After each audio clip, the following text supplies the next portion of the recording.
Bonjour à tous. Nous sommes le 13 avril et dans 2 jours auront lieu les élections sud-coréennes. Dans cette vidéo, je vais vous parler de 3 éléments, pas des éléments majeurs dans le scrutin, mais 3 éléments qui m'ont paru amusants et intéressants. Donc tout d'abord, l'un des rares éléments à avoir été soulevé par la presse francophone ou anglophone, c'est le fait que M. Tae Jong-ho était candidat à Gangnam.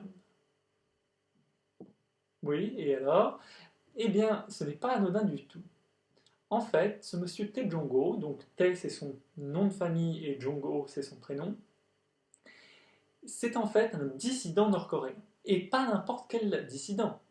C'était un ex-haut diplomate, c'était un diplomate nord-coréen qui à un moment a décidé de passer au sud. C'est quelque chose de relativement fréquent, le fait qu'il y ait des Nord-Coréens qui tentent de passer en Corée du Sud, c'est plus exceptionnel pour des hauts fonctionnaires. C'est clairement pas courant. Et donc, il est candidat dans la circonscription de Gangnam. Ah, ça nous dit quelque chose ça? Bah oui, dans la fameuse chanson de Psy, c'est le quartier mis en exergue. Et oui, donc c'est un quartier très emblématique.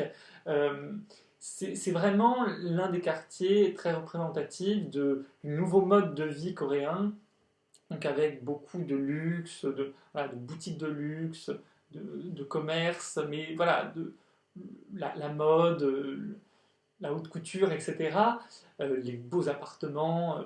Donc c'est un symbole. Le fait qu'il soit candidat dans cette circonscription-là, c'est un vrai symbole. Alors, il a de vraies chances d'emporter la circonscription, d'emporter le siège, parce qu'il est donc le candidat officiel de la droite. Donc il a de vraies chances, mais il faudra voir évidemment le résultat final du scrutin.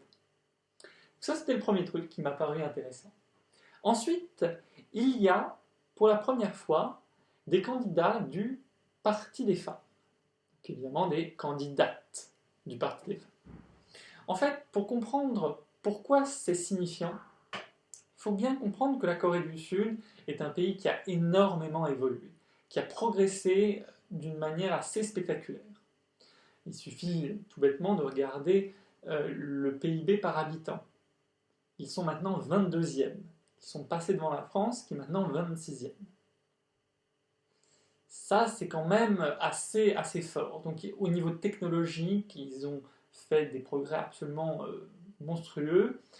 Mais il s'avère que malgré ces progrès, malgré toutes les séries, les clips de musique qui peuvent nous donner un peu une impression de progressisme, en fait, la Corée du Sud reste un pays assez traditionnaliste et assez patriarcal, avec euh, une, une place encore trop faible laissée aux femmes. Donc pourquoi il y a eu la création de ce petit parti? Alors clairement, ça va être très très difficile d'obtenir des sièges. C'est pas impossible, mais ça va être très compliqué. Donc voilà, c'est pas un fait anodin. Évidemment, il y a d'autres partis consacrés à une seule thématique. Par exemple, il y a, et donc ça c'est mon troisième fait, il y a le parti du revenu de base. Donc ça, c'est assez intéressant de voir que le débat sur le revenu de base existe dans un pays aussi éloigné, parce que c'est un débat qu'on a eu en France au moment de la présidentielle. Je consacrerai sans doute une vidéo juste à ce sujet-là, parce que c'est vraiment un sujet intéressant, sachant que sous le mot revenu de base, ou revenu universel, c'est la même chose, en fait, il y a plein de modèles différents possibles, il y a plein de justifications possibles. Donc c'est pas du tout un sujet bête et méchant, non, non, c'est un sujet complexe et extrêmement intéressant. Mais donc voilà, là-bas, il y a un parti du revenu de base. Donc il y a des candidats qui se présentent que pour mettre en avant cette idée-là.